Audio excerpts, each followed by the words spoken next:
हिंदी में यूपीएससी की तैयारी से संबंधित प्रोग्राम्स को देखने के लिए सब्सक्राइब करें स्टडी IQIAS हिंदी।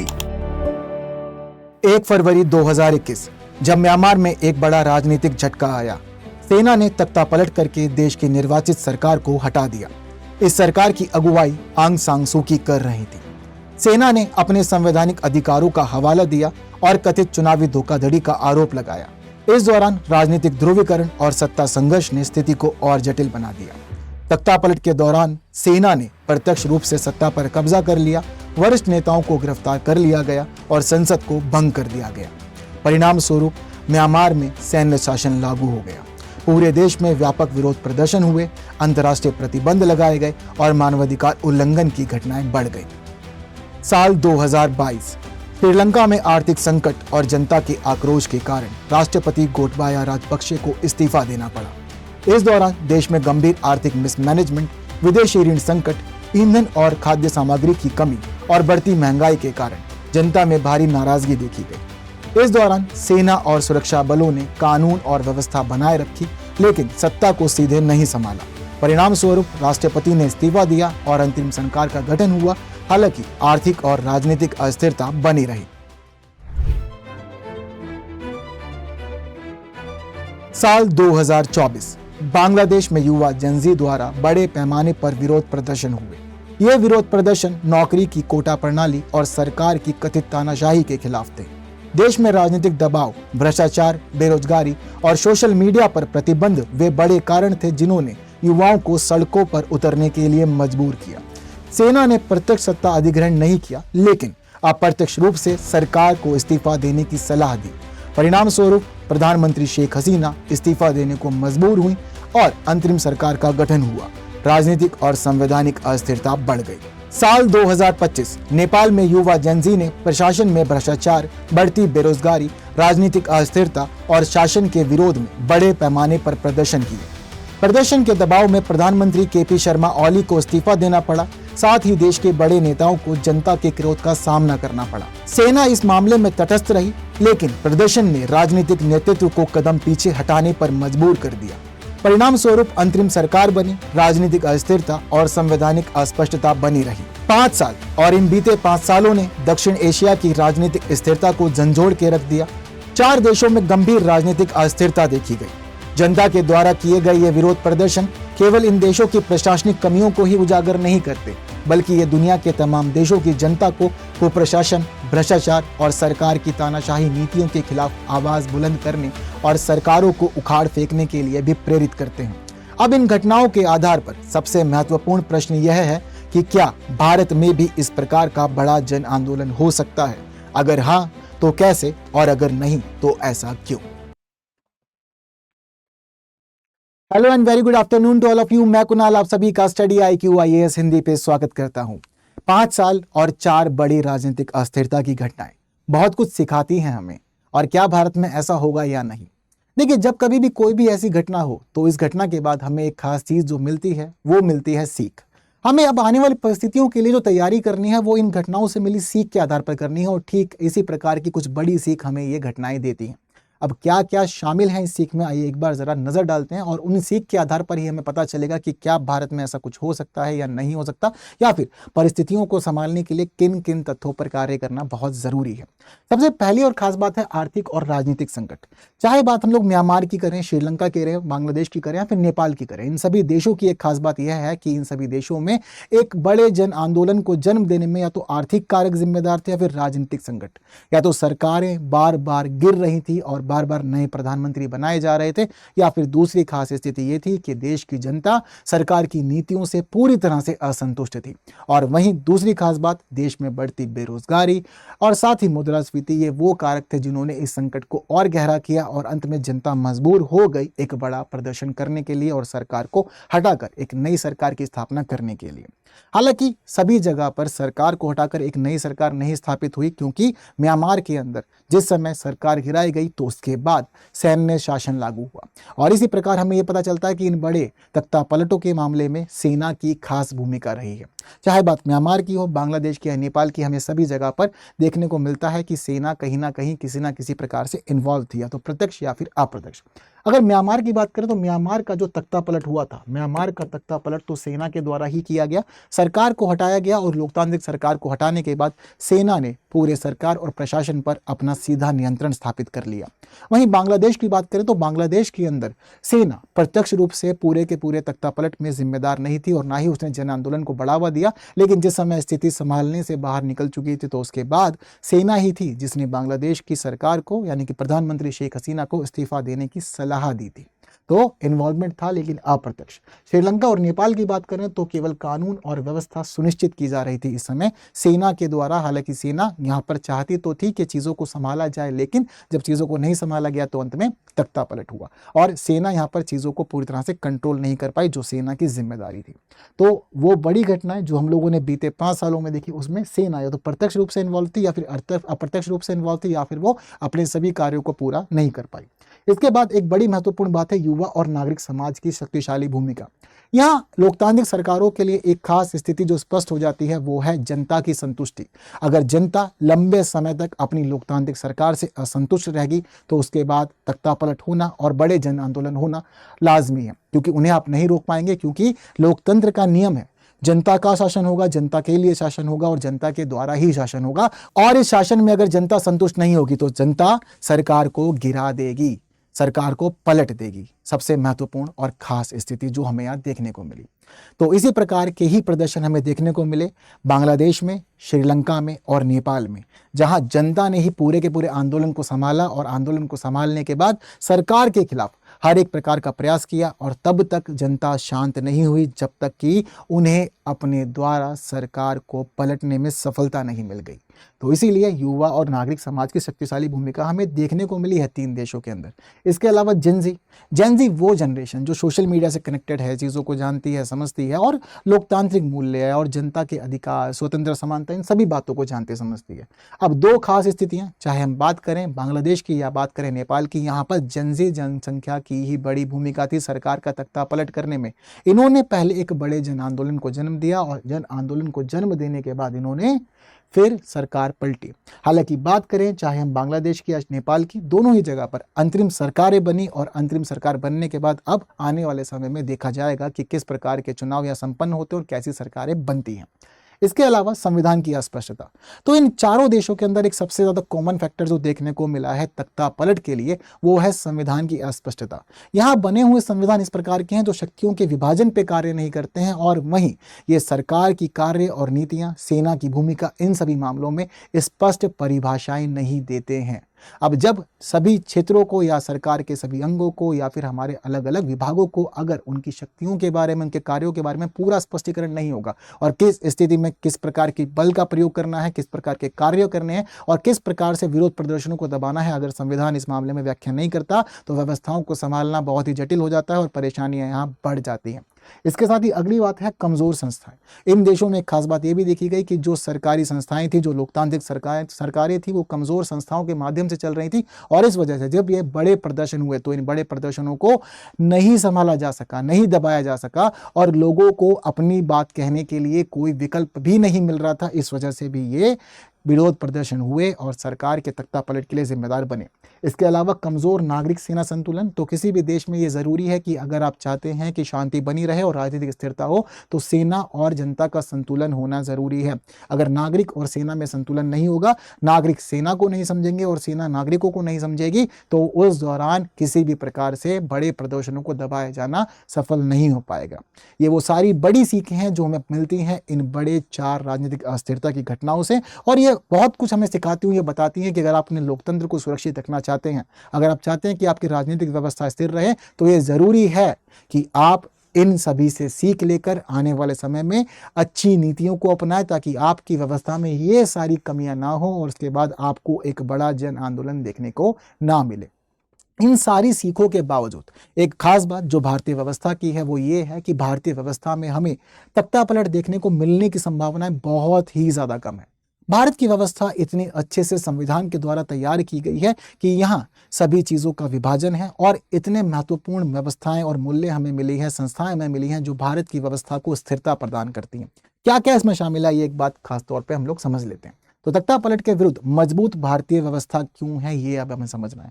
तख्ता पलट के विरुद्ध भारतीय व्यवस्था मजबूत है क्योंकि भारत के पास है मजबूत लोकतांत्रिक और संवैधानिक संस्थाएं। भारत की आप किसी भी सरकार के अंग को समझ लीजिए, चाहे हम बात करें भारतीय सेना की, भारतीय सेना अपने आप में पूर्ण नहीं है। भारतीय सेना को जो भी शक्तियां मिलती हैं, जो भी कार्य करने होते हैं, वो सारे कार्य रक्षा मंत्रालय के माध्यम से होते हैं और वहीं हमारे तीनों सेनाओं के प्रमुख देश के राष्ट्रपति होते हैं।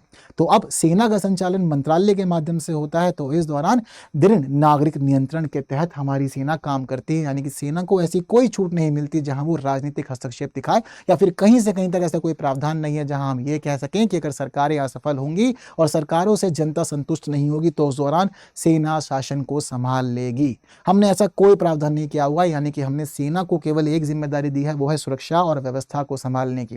केवल बातें यहीं तक सीमित है। तो इसी वजह से हमारे जो लोकतांत्रिक और संवैधानिक संस्थाएं हैं वहां हमने उनको शक्तियां दी हैं, लेकिन इतनी व्यापक शक्तियां नहीं दी कि आप आके व्यवस्था को संभाल लें या फिर आप पूरे देश को कंट्रोल कर लें।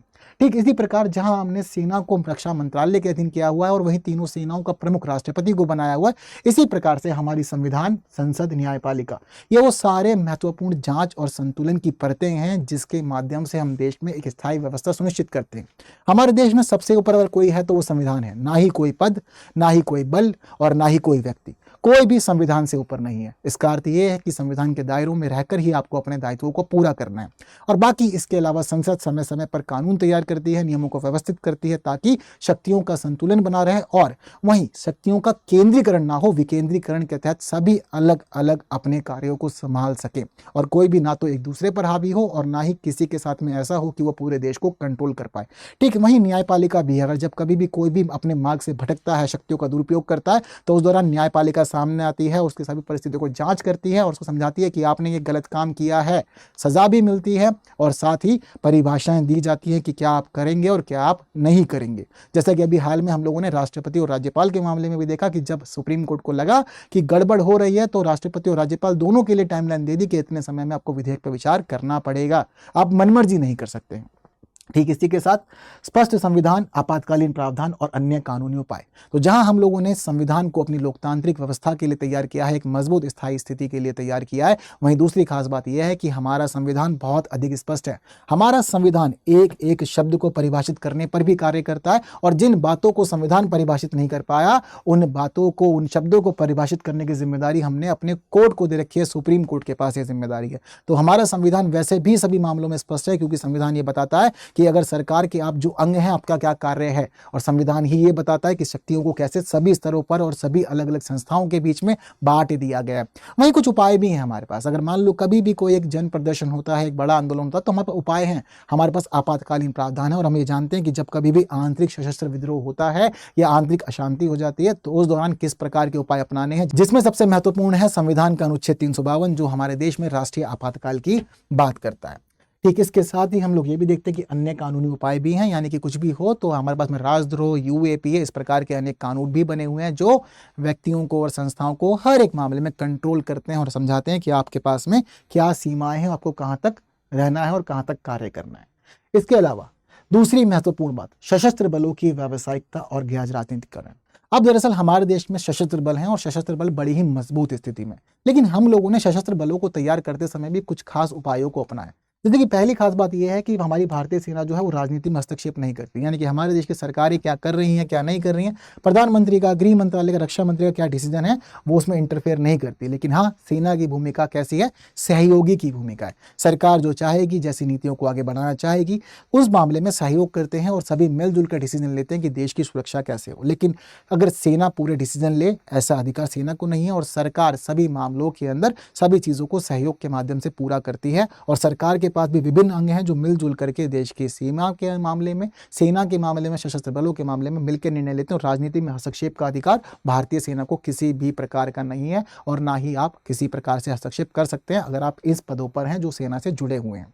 इसके अलावा सेना प्रत्यक्ष राजनीतिक कर्ता नहीं है, यानी कि हमारे देश में सेना को किसी भी तरह से हमने राजनीतिक कर्ता की जिम्मेदारी नहीं दी है और ना ही हमने ये कहा हुआ है कि अगर हमारी लोकतांत्रिक सरकार विफल होगी तो सेना शासन संभालेगी। नहीं हो सकती ये चीज़ें, हम लोगों ने इसको भी व्यवस्थित किया है। इसके अलावा पदोन्नति, संरचना, आंतरिक अनुशासन, ये वो सारी महत्वपूर्ण बातें हैं जो हमारी सेना को संतुलित करते हैं। पदोन्नति की व्यवस्थाएं, संरचना और साथ ही आंतरिक अनुशासन को बनाए रखना, इसकी वजह से हमारी सेना अपने मूल्यों को और अपने कार्यों को पूरा करने में ही लगी रहती है और सुरक्षा उसको पता है कि उसकी पहली प्राथमिकता है। इसके साथ ही हमारे पास एक और खास फैक्टर जो है वो है उच्च विविधता और आकार। अगर हम बात करें संविधान के माध्यम से मिली हमें भारतीय व्यवस्था की, तो भारतीय व्यवस्था हमें इस रूप में मिली है जो शक्तियों के विकेंद्रीकरण पर कार्य करती है और कोई भी अपने आप में पूरी तरह से केंद्रीकृत नहीं बनाया गया है, शक्तियां किसी एक को नहीं सौंपी गई हैं। अब ऐसा क्यों हो रहा है? तो देखिए, अगर हम बात करें अपनी सेना की, जहां हमने देखा कि अलग अलग देशों में सेना के द्वारा ही तख्ता पलट हुए हैं और सेना ने भूमिका निभाई है, तो वहां हमें यह पता चलता है कि भारतीय सेना को ही हम लोगों ने बांट दिया। भारतीय सेना अपने आंतरिक मामलों में बटी हुई है और इसलिए इनका कोई भी एक साझा उद्देश्य नहीं हो सकता। हमारी भारतीय सेना क्षेत्रीय आधारों पर बटी हुई है, जातीय आधारों पर बटी हुई है और धार्मिक आधारों पर बटी हुई है, यानी कि सेना के जो लोग हैं वो अंतर मामलों में बटे हुए हैं। दूसरी खास बात, सेना के जो हमारे सैनिक हैं वो क्षेत्रीय, जातीय और धार्मिक मामलों में तो बटे हुए हैं ही, साथ ही दूसरी खास बात यह है कि हमने सशस्त्र बलों के अंदर भी अलग अलग ब्रांचेस बना रखी हैं। कहीं बीएसएफ है, कहीं पे आईटीबीपी है। तो इस प्रकार की स्थिति ये है कि कोई एक अपने आप में पूर्ण नहीं है और अगर मान लो कि कभी कुछ गड़बड़ हुई तो एक को संभालने के लिए बाकी हैं हमारे पास में, वो कंट्रोल कर लेंगे। हालांकि ऐसा ना कभी हुआ है, ना ही होने की उम्मीद है। तो ये जो विविधताएं हैं, ये विविधताएं किसी एक को निरंकुश होने से रोकती हैं।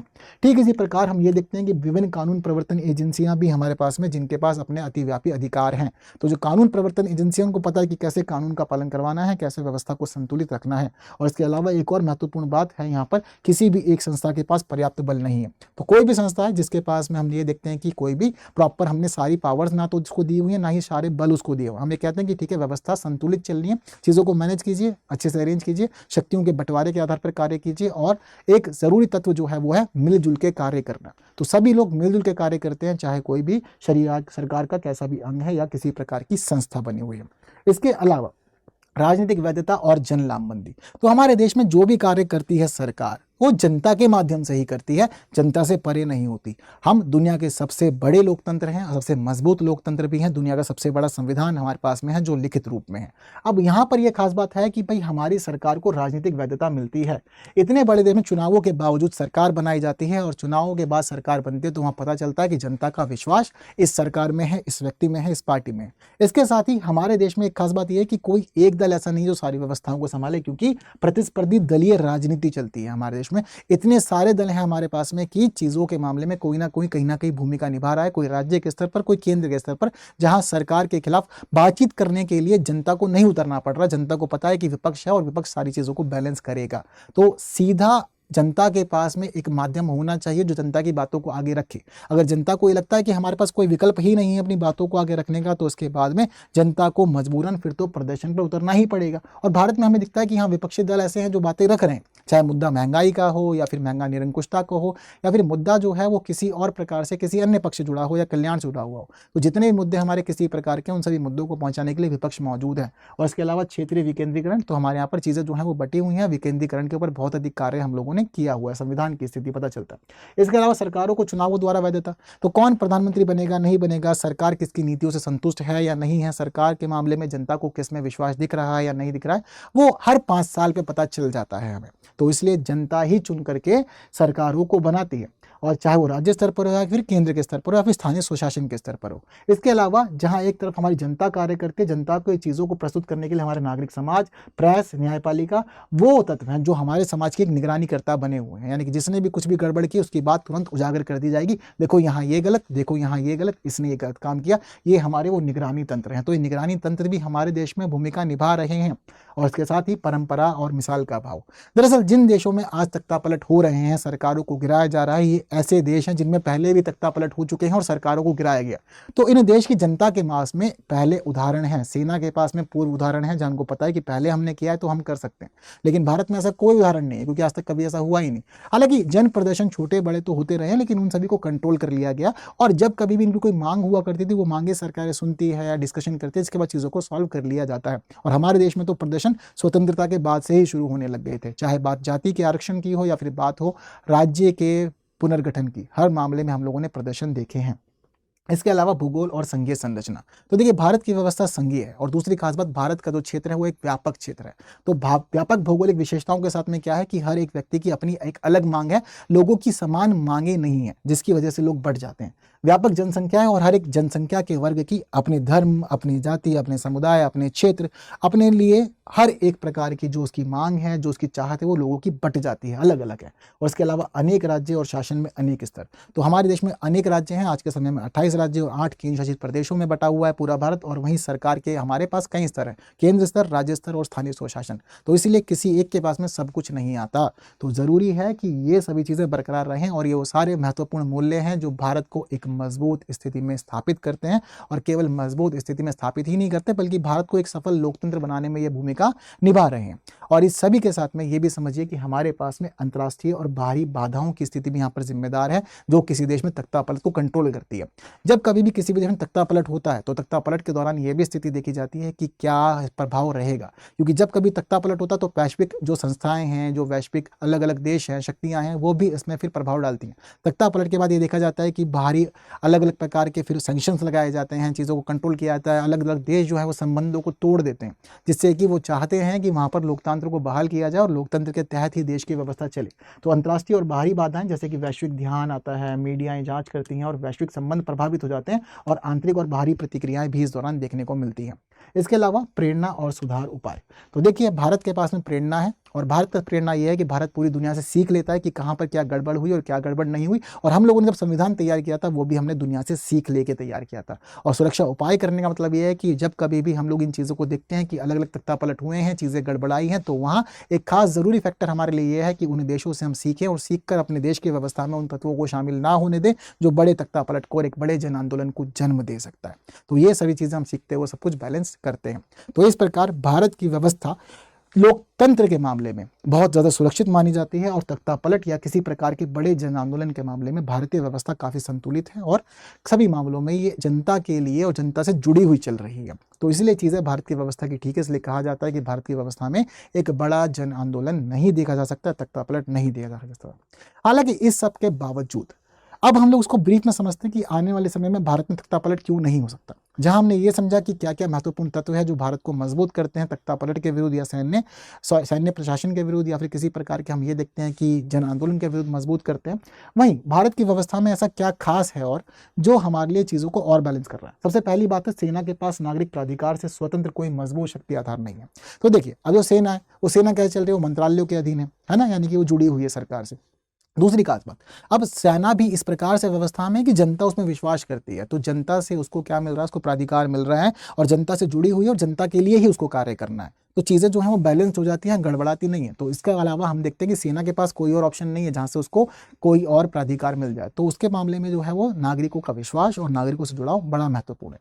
दूसरी खास बात है कि भारत के अंदर कोई भी प्रमुख राजनीतिक अभिनेता नहीं है। देखो भारत में जब हम चीज़ों को समझते हैं तो हमें ये पता चलता है कि राजनीति के मामले में कोई भी ना तो इतना बड़ा नेता है, ना ही कोई इतना बड़ा संस्था है और ना ही कोई इतना बड़ा संघ है और ना ही कोई इतना बड़ा ग्रुप है जो पूरे देश की राजनीति को अपने पीछे घुमा सकता है। भारत में कोई ऐसा नहीं कर सकता। भारत में जहाँ एक तरफ हम क्षेत्रीय दलों की भूमिका देखते हैं, वहीं हम ये भी देखते हैं कि जो हमारा राष्ट्रीय दल है वो भी अपने आप में परिपूर्ण नहीं है जनता के लिए, और जनता खुद बटी हुई है।